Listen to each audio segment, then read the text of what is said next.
आज देश में अंतिम और 7वें चरण का इस समय मतदान 8 राज्यों और 57 के करीब सीटों पर चल रहा है। इसी के साथ एक बड़ी घटना और जानकारी हमारे बीच में आई है कि कर्नाटक के हासन से सांसद प्रज्वल रेवन्ना को कर्नाटक सरकार द्वारा गठित एसआईटी द्वारा जो है वो गिरफ्तार कर लिया गया है। और ये काम एसआईटी द्वारा गठित महिला पुलिस की एक टोली, एक टीम ने किया है। हम उसके लिए कर्नाटक सरकार को बधाई देते हैं। दुख की बात है कि प्रधानमंत्री जी बेटी बचाओ का नारा देते रहे, लेकिन अपनी कुर्सी बचाने के तहत 7 चरण का चुनाव आज मतदान हो रहा है, लेकिन प्रज्वल रेवन्ना मास रेपिस्ट पर अपनी चुप्पी अभी तक उन्होंने नहीं तोड़ी। ये दिखाता है कि प्रधानमंत्री जी को बेटियों की, उनको न्याय दिलाने की कतई भी चिंता नहीं, मात्र अपनी कुर्सी बचाने की चिंता रही। मैं आपको लेटर दिखा रही हूं। कर्नाटक के मुख्यमंत्री सिद्धारमैया जी ने 1 मई को प्रधानमंत्री नरेंद्र मोदी जी को पत्र लिखा, 1 मई को, कि प्रज्वल रेवन्ना देश छोड़कर भाग गया है। ये कैसे हुआ? हम चाहते हैं कि कर्नाटक सरकार की मदद की जाए और प्रज्वल रेवन्ना के मामले को जर्मनी सरकार से केंद्र सरकार बात करके वापस लाने की बात कहे। लेकिन जब 1 मई से कोई भी रिएक्शन या जवाब मुख्यमंत्री के पत्र का प्रधानमंत्री जी द्वारा नहीं आया, समझ सकते हैं चुनाव की व्यस्तता है और आपको इस मामले पर आपकी चुप्पी भारी पड़ सकती है। 22 मई को 21 दिन के बाद कर्नाटक के मुख्यमंत्री सिद्धारमैया जी ने दोबारा एक पत्र प्रधानमंत्री नरेंद्र मोदी जी को लिखा 21 दिन के बाद कि आपके तरफ से किसी तरह का कोई सहयोग, मदद या हमने जो आपसे मांग की उस पत्र का कोई भी जवाब नहीं आ रहा है। यह दिखाता है कि प्रधानमंत्री नरेंद्र मोदी जी की कितनी गंभीरता इस मामले को लेकर थी, यह साफ दिखता रहा। श्री राहुल गांधी जी का 2 मई को किया गया इस ट्वीट, जो रेवन्ना ने किया वो सेक्स स्कैंडल नहीं, मास रेप है। कर्नाटक में स्टेट से प्रधानमंत्री उस मास रेपिस्ट का समर्थन कर रहे थे जी, उसके लिए वोट मांग रहे थे। इसकी तस्वीरें मैं दोबारा से जाहिर करूंगी। नरेंद्र मोदी, अमित शाह और बीजेपी के हर नेता को इस पाप के लिए देश की हर महिला से हाथ जोड़ सर झुका माफी मांगनी चाहिए। ये मांग श्री राहुल गांधी जी की ने, ये मांग आधी आबादी की थी, जिसे आवाज देने का काम श्री राहुल गांधी जी ने किया। मास रेपिस्ट को हिंदुस्तान से भागने देंगे, ये है मोदी की गारंटी। 4 मई को दोबारा राहुल गांधी जी लिखते हैं, कर्नाटक में भाजपा समर्थित हैवान ने सैकड़ों महिलाओं और उनके परिवारों को ऐसा मानसिक आघात दिया है कि सोचकर भी आत्मा जो है वो सहर उठती है। मैं आपकी पीड़ा और वेदना को समझता हूं और भयंकर अत्याचार के खिलाफ न्याय की लड़ाई में आपके साथ खड़ा हूं, ये राहुल गांधी जी पीड़िताओं से कह रहे हैं। लेकिन प्रधानमंत्री जी ने एक शब्द नहीं कहा कि वो इन सबके साथ न्याय करेंगे। चुनावी शोर के बीच आपके साहस और संघर्ष को हम दबने नहीं देंगे कि 7 चरण का चुनाव है, शोर शराबा है, मीडिया इस मामले को नहीं दिखाया, लेकिन भारतीय राष्ट्रीय महिला कांग्रेस ने अपने शीर्ष नेतृत्व के कहने पर पूरे देश में आंदोलन किया। प्रधानमंत्री जी जहां जहां गए उनके पीछा किया, काले झंडे दिखाए, उन्हें मजबूर किया अपनी चुप्पी तोड़े। पर दुख और चिंता की बात है कि 7वें चरण के मतदान तक प्रधानमंत्री जी अपनी चुप्पी नहीं तोड़ते। राहुल गांधी जी तक ने पीड़िताओं को न्याय दिलाने के लिए लिखा है कि मैंने कर्नाटक के मुख्यमंत्री को पत्र लिखकर उस हैवान के लिए कड़ी से कड़ी सजा सुनिश्चित करने और पीड़ित परिवारों को हर संभव सहायता मुहैया करवाने का आग्रह किया है, जिसे स्वीकार भी कर लिया गया और जो नतीजे के तौर पर आपके हमारे सबके सामने है। मैं हर पीड़िता और उसके परिवार को विश्वास दिलाता हूं, आज आपका संघर्ष कल एक ऐसा देश बनाएगा जहां किसी महिला के सम्मान से खिलवाड़ करने की सोच पर भी प्रज्वल रेवन्ना जैसे मास रेपिस्ट हैवानों की रूह कांप जाएगी। ये सोच सत्ता में आने के बाद कांग्रेस के एक नेता की है कि बख्शे नहीं जाएंगे। 4 मई को कर्नाटक में महिलाओं के साथ हुई अपराध पर भी नरेंद्र मोदी ने हमेशा की तरह शर्मनाक चुप्पी साधी हुई है, जो अभी तक जारी है 7वें चरण तक। प्रधानमंत्री को जवाब देना होगा सब कुछ, ये बहुत महत्वपूर्ण है। सब कुछ जानकर भी सिर्फ वोटों के लिए उन्होंने सैकड़ों बेटियों का शोषण करने वाले हैवान का प्रचार क्यों किया? ये सबसे बड़ा सवाल उठता है कि क्या प्रधानमंत्री जी मजबूरी थी? ये पोस्टर जग जाहिर है जो राहुल गांधी जी सवाल उठा रहे हैं। ये है प्रज्वल रेवन्ना, बीच में पूर्व प्रधानमंत्री एचडी देवेगौड़ा जी, और उसी मंच पर प्रज्वल रेवन्ना के लिए कर्नाटक की हासन लोकसभा सीट पर वोट मांगते हुए नीले कोट में दिख रहे हैं देश के प्रधानमंत्री नरेंद्र मोदी जी। आप इंकार नहीं कर सकते कि आप प्रज्वल रेवन्ना या उसके द्वारा किए गए कांड को नहीं जानते थे। ये पोस्टर देखिए, इसमें भी कहते हैं प्रधानमंत्री जी हार से हताश निराश होके कि मुझे गुस्सा आया तो 7 पीढ़ियों की पोल खोल दूंगा। यहां कितनी पीढ़ियां हैं? यहां कितनी पीढ़ियां हैं? पहली पीढ़ी एचडी देवेगौड़ा जी, दूसरी पीढ़ी उनके बेटे मुख्यमंत्री जो रहे, तीसरी पीढ़ी है 1 2 3, ये पिता है एचडी रेवन्ना, किसके? मास रेपिस्ट प्रज्वल रेवन्ना के पिता हैं। ये पीढ़ियां हैं, इन पीढ़ियों की पोल देश खोल रहा है और आप चुप हैं, धमकाते हैं कि अगर आपके खिलाफ बोला तो आप 7 पीढ़ियों की जो है वो पोल खोल कर रख देंगे। ये राहुल गांधी जी, सिद्धारमैया जी का पत्र प्रधानमंत्री जी तक पहुंचा नहीं पहुंचा, पर राहुल गांधी जी ने दोबारा से सिद्धारमैया जी द्वारा लिखे गए पत्र और किए गए ट्वीट प्रधानमंत्री मोदी जी को टैग करते हुए फिर लिखा, एक मास रेपिस्ट को आप क्यों बचा रहे हैं प्रधानमंत्री जी? ऐसी भी क्या मजबूरी है आपकी? ये सवाल आज भी खड़ा हुआ है कि क्या मजबूरी है कि आप प्रज्वल रेवन्ना प्रकरण पर पूरी तरह अभी तक खामोश हैं। प्रियंका गांधी जी ने भी 29 अप्रैल को ट्वीट किया है और साफ कहा है, जिस नेता के कंधे पर हाथ रखकर पीएम फोटो खिंचवाते हैं, जिस नेता का चुनाव प्रचार करने 10 दिन पहले पीएम स्वयं जाते हैं, मंच पर उसकी प्रशंसा करते हैं, आज कर्नाटक का वह नेता देश से फरार है।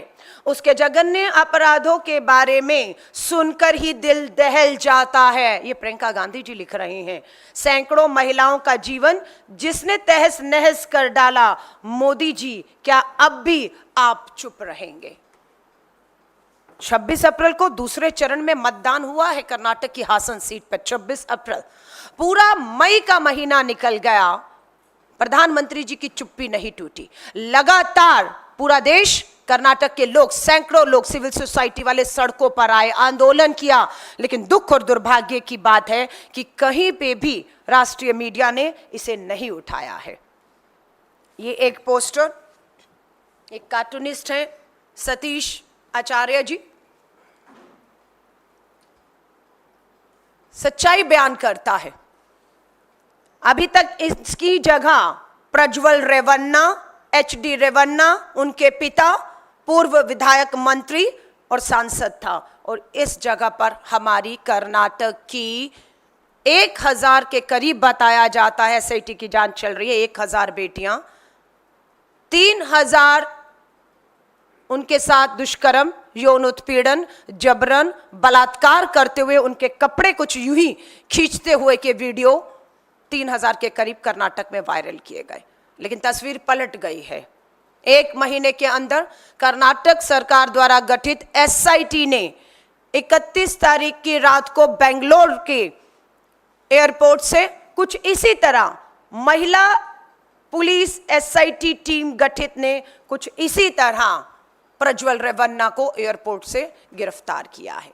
यह महिला सशक्तिकरण की एक तरफ अगर आप हमारी बेटियों को इस तरीके से अगर करेंगे तो पासा पलटा है कि हालात यहां तक अब न्याय मिले, ये हम सुनिश्चित करेंगे, क्योंकि सरकार अब हमारी है। हम वायदा कर रहे हैं, अपने वचन को दोबारा दोहरा रहे हैं, और मैं एक बार फिर से कर्नाटक के मुख्यमंत्री से निवेदन करती हूं कि इस मामले को सबके सामने आए हुए 1 महीने से अधिक समय हो गया है और अब मास रेपिस्ट प्रज्वल रेवन्ना एसआईटी की गिरफ्त में है।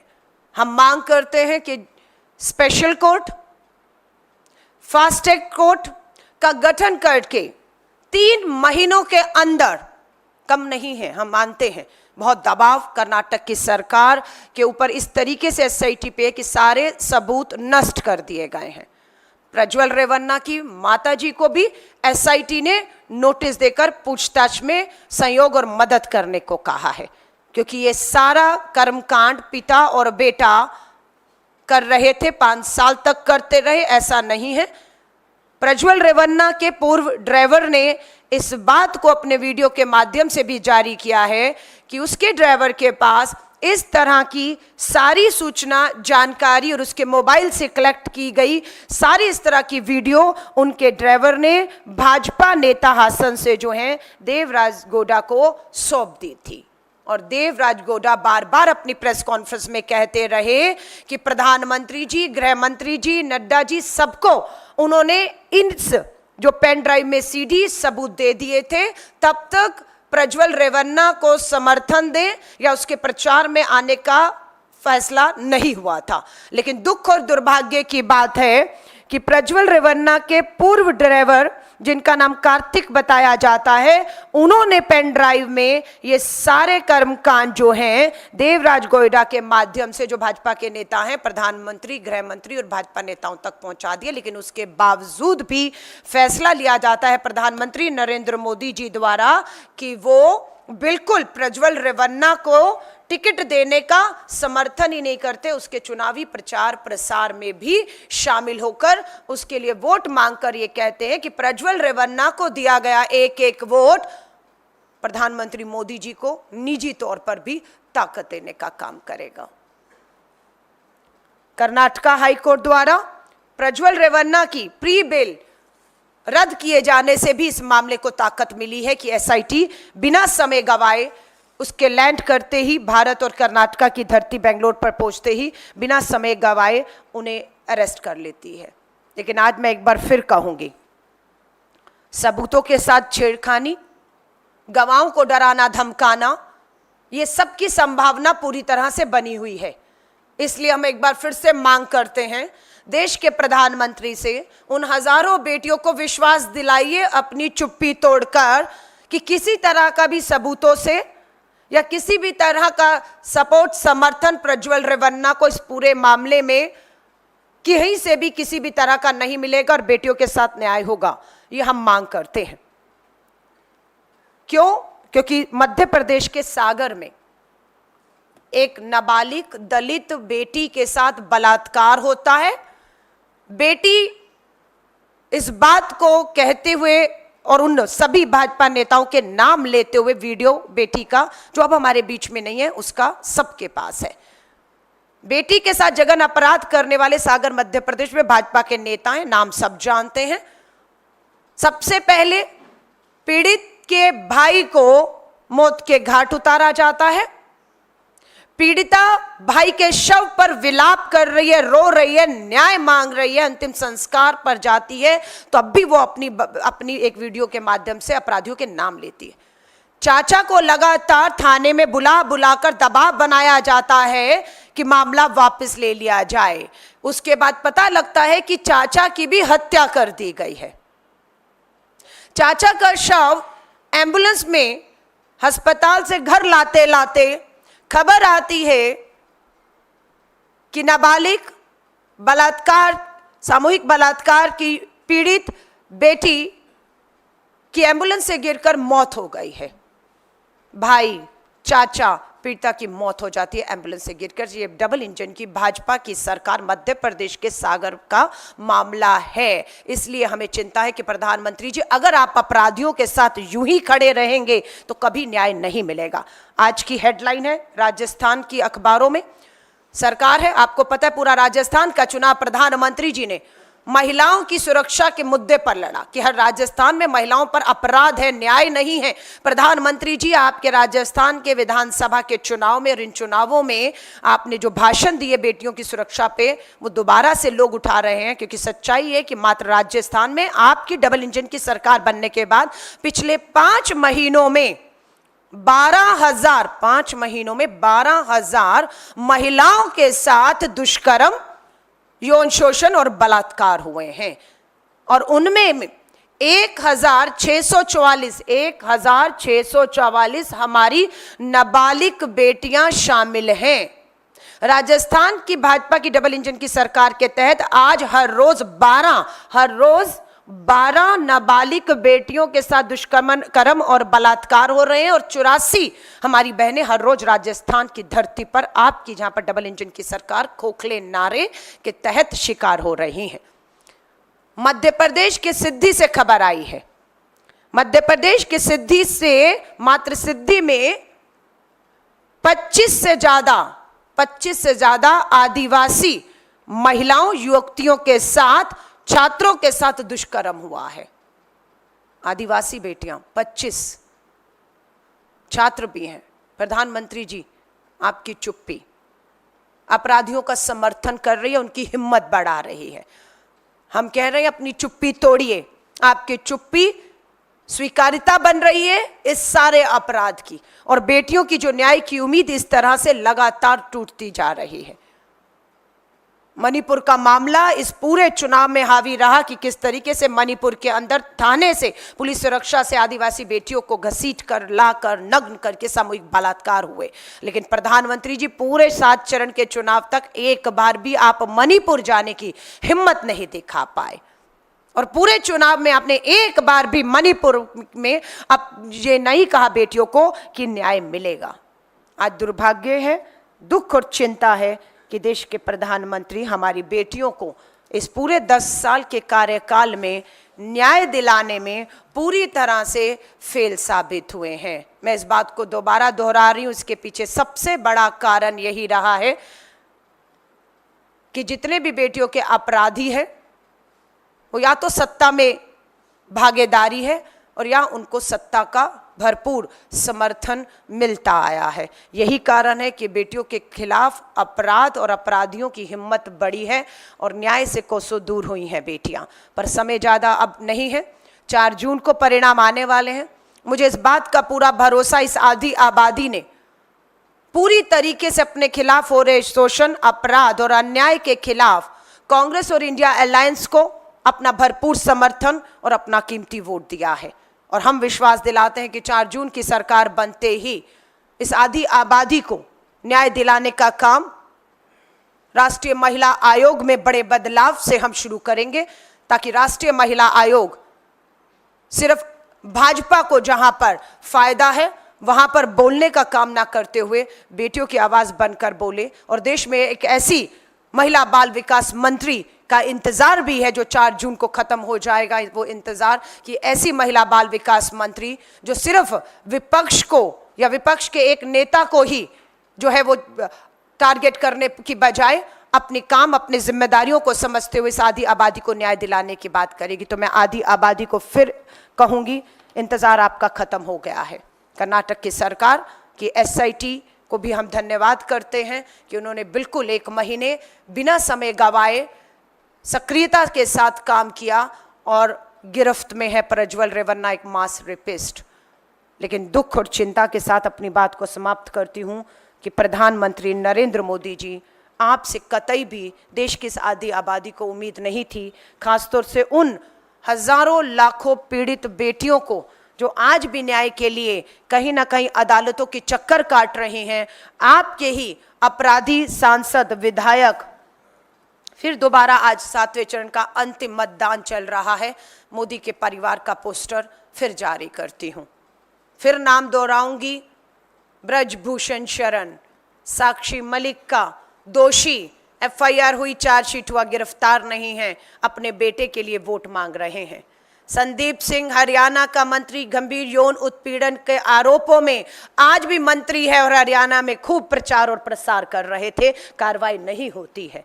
ये सारे प्रज्वल रेवन्ना के साथ तो प्रधानमंत्री जी आपकी खुद की तस्वीरें हैं, जिसे 1 महीने तक बचाने का काम, देश से भागने में, उसका पासपोर्ट जब्त ना करने में, उसे 1 महीने तक जर्मनी में सुरक्षित रखने का काम प्रधानमंत्री जी कोई और नहीं कर सकता। ये आप और आपकी सरकार ने किया। और उसके पीछे मात्र एक कारण था कि प्रज्वल रेवन्ना 7वें चरण के चुनाव तक वहीं रहे। अगर वो यहां आता, कार्रवाई होती, मीडिया की सुर्खियां बनती और शायद कोई पत्रकार साथी आपको कहीं पकड़कर आपसे प्रज्वल रेवन्ना पर सवाल कर बैठता। इसलिए आपने 1 महीने तक मदद की कि प्रज्वल रेवन्ना सुरक्षित तरीके से जर्मनी में रहे और हर सबूत को मिटाने का, चाहे उसके मोबाइल से फोन है, चाहे कहीं पे भी कुछ भी सबूत थे, डराने धमकाने का काम वो 1 महीने तक होता रहा, जिसको समय रहते पूरी उम्मीद है एसआईटी उसका खुलासा जरूर करेगी। और ये एक मामला होगा जो देश के सामने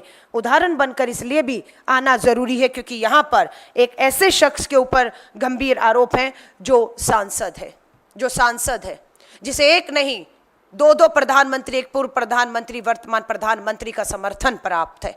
धन, बल, सत्ता का पूरा संरक्षण और ऐसे शख्स को सजा मिलना हमारी लाखों करोड़ों बेटियों में न्याय की उम्मीद को वापस जिंदा करेगा, ये हम विश्वास एक बार फिर से जताते हैं।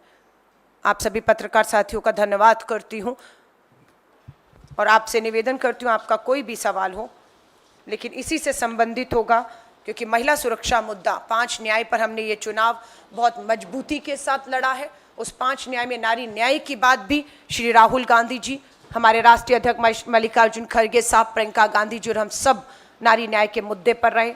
उसमें नारी के आर्थिक सशक्तिकरण, उनके राजनीतिक भागीदारी और महिला सुरक्षा के मुद्दों पर हमने इस लड़ाई को लड़ा है और मुझे विश्वास है हम इस लड़ाई को, न्याय की इस लड़ाई को जीतने जा रहे हैं। धन्यवाद।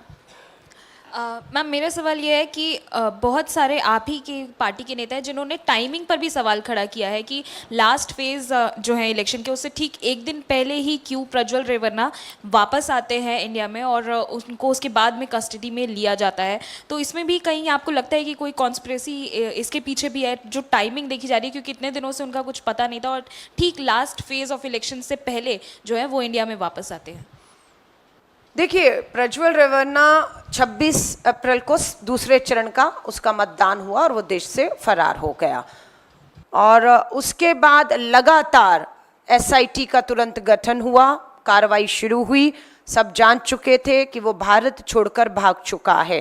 स्वाभाविक है वो भारत छोड़ने में उसकी मदद हुई होगी इमिग्रेशन पे, पासपोर्ट पे, क्योंकि ये सारी जानकारी प्रधानमंत्री जी के कार्यालय के पास थी और 1 महीना वो वहाँ रहा। उसके बाद आज ही आना है, आज ही गिरफ्तारी होनी है, ये एसआईटी ने तो नहीं तय किया होगा ना। ये तो बात पीएमओ में प्रधानमंत्री भाजपा नड्डा जी के माध्यम से प्रज्वल रेवन्ना से कुछ बातचीत होकर आज का दिन की 7वें चरण से पहले, लेकिन बात थी कि कर्नाटक का चुनाव संपन्न होने तक इस बात को किसी तरह भी दबाया गया। जब चुनाव संपन्न होता है तब ये वीडियो मार्केट में आते हैं, तुरंत एसआईटी का गठन 24 घंटे के अंदर बिना समय गवाए हो जाता है। तो बात यह है कि इसके पीछे पूरी तरह से भाजपा और पीएमओ का पूरी तरह से हाथ रहा है, ये हम मानते हैं और कोई बड़ी बात नहीं। जब प्रधानमंत्री मोदी जी आप प्रधानमंत्री नहीं रहेंगे, एसआईटी स्वाभाविक तौर पर एक पूर्व प्रधानमंत्री के तौर पर आपसे भी इस मामले की पूरी पूछताछ कर सकती है कि आपको सारी जानकारी थी इस पूरे अपराध की, उसके बावजूद आपने टिकट दिया, प्रचार प्रसार किया, भागने की भी जिम्मेदारी देश छोड़कर वो जा रहा है। कोई भी इस बात को नहीं मानता अगर प्रधानमंत्री जी कहेंगे कि उन्हें नहीं पता था। प्रधानमंत्री जी आपको सब पता था, आपका समर्थन था। तो ये सब चीजों के जवाब कि उसने यही समय क्यों चुना, स्वाभाविक है प्रधानमंत्री जी से सलाह लेकर उसने ऐसा किया होगा और समय रहते इस सब की भी बात सामने आएगी, जरूरी है। इस पूरे मामले में कोई शिकायत किसी महिला की तरफ से आई नहीं और जब शिकायत नहीं आई तो उन्होंने स्वतः इसका संज्ञान लिया और जिस महिला ने शिकायत एक महिला ने की भी तो उसके ऊपर दबाव था। हालांकि उस पूरे मामले की एसआईटी जांच कर रही है। सवाल ये है कि जब संदेश खली जैसा मामला होता है या फिर मणिपुर का मामला होता है तो कई मौक़ों पर ऐसा देखा गया कि रेखा शर्मा की जो भूमिका थी कुछ हद तक संदिग्ध रही। देखिए, रेखा शर्मा जी की भूमिका कुछ मामलों में नहीं, अधिकतर मामलों में संदिग्ध रही है। सबसे ज्यादा इतिहास में अगर कोई महिला राष्ट्रीय महिला आयोग के तौर पर फेल साबित हुआ है, और उसके फेल होने से हमारी लाखों बेटियों की न्याय की उम्मीदें टूटी हैं। रेखा शर्मा राष्ट्रीय महिला आयोग की अध्यक्ष का फेल होने का मतलब है लाखों बेटियों की न्याय की उम्मीदों का खत्म होना, जिसकी दोषी राष्ट्रीय महिला आयोग की अध्यक्ष भी हैं। संदेश खाली पर प्रधानमंत्री जी बोलते हैं, संदेश खाली मामले में रेखा शर्मा बोलती हैं, प्रज्वल रेवन्ना के मामले में प्रधानमंत्री जी, देश की महिला बाल विकास मंत्री स्मृति ईरानी, रेखा शर्मा जी आप खामोश थे। मेरी इससे पहले वाली प्रेस वार्ता को अगर आप उठाएंगे तो हमने बड़ी वहां पर वीडियो फोटो आपको दिखाई थी कि भारतीय राष्ट्रीय महिला कांग्रेस का एक प्रतिनिधि मंडल राष्ट्रीय महिला आयोग के दफ्तर मई के महीने में ही चला गया था। 29 और 30 मई की बात है, अप्रैल की बात है, मैं माफी चाहूंगी। ये जब मामला हमारे सामने आता है तभी हम पहुंच गए थे और हमने ज्ञापन रेखा शर्मा जी को, देश की राष्ट्रपति द्रौपदी मुर्मू जी तक को हमने सौंपा है। उसकी रिसीविंग कॉपियां हैं हमारे पास। हमने राष्ट्रपति जी तक के गुहार लगाई कि संदेश खाली पर राष्ट्रपति जी आपने ट्वीट किया, चुप्पी तोड़ी। लेकिन संदेश खाली के बाद हासन का ये प्रज्वल रेवन्ना मास रेपिस्ट का मामला भी उतना ही गंभीर है, इस पे बोलिए। और हमारा महिला जो है कांग्रेस का डेलीगेशन हिमाचल के शिमला में पहुंचकर वहां राष्ट्रपति जी को मॉल रोड पर जब वो टहल रही थी वहां पर मिलता है और वहां ज्ञापन सौंपता है। तो महिला कांग्रेस की अगर बात करेंगे तो कांग्रेस, राहुल गांधी जी इस मामले को लेकर बड़े गंभीर थे।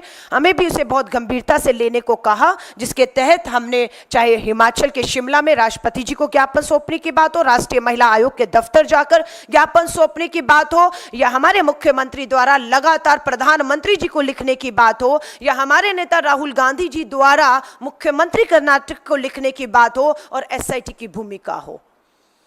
दुख और चिंता की बात है कि इतने बड़े जघन्य अपराध में, जो अपने आप में विश्व में कह रही हूं, मास रेपिस्ट एक आदमी और पीड़िताएं यहाँ पर हजारों अनेकों। आप कह रही हैं कि कोई पीड़िता सामने नहीं आई, 5 साल तक भी सामने नहीं आई थी। क्यों? कौन था वो आदमी? वो प्रज्वल रेवन्ना सांसद था ना, सिटिंग। उसके अगर प्रचार में पूर्व प्रधानमंत्री और वर्तमान प्रधानमंत्री खड़े हों, कौन सी पीड़िता न्याय की उम्मीद लगा सकती है? यही कोशिश रही कि 5 साल तक पीड़िताएं डर में थी, खौफ में थी, बदनामी का वीडियो दिखाकर बदनाम करने का उन्हें जो है डर दिखाया गया। लेकिन जैसे ही सरकार ने कार्रवाई शुरू की, बहुत सी पीड़िता आगे आई हैं, थाने तक पहुंची हैं, SIT के संपर्क में। हमने हेल्पलाइन नंबर भी जारी किया, आप भूलिएगा मत। हमने उन सभी पीड़िताओं के लिए एक हेल्पलाइन नंबर जारी किया, और जिसका फायदा भी हुआ कि हर पीड़िता ने उस हेल्पलाइन नंबर के माध्यम से सीधा SIT को संपर्क किया है, ताकि उनकी सारी सूचना जानकारी को गुप्त रखते हुए SIT उन्हें न्याय दिला पाए। और ये हो रहा है, मैं आपको कह रही हूं। ये सिर्फ रेखा शर्मा जी की जानकारी में नहीं है, लेकिन अगर रेखा शर्मा इस तरह के बयान देती हैं तो स्वाभाविक है कि वो अपराधी को बचाने का काम कर रही हैं, और वो भी अपराधी की श्रेणी में गिना जाएगा। धन्यवाद आप सभी साथियों का।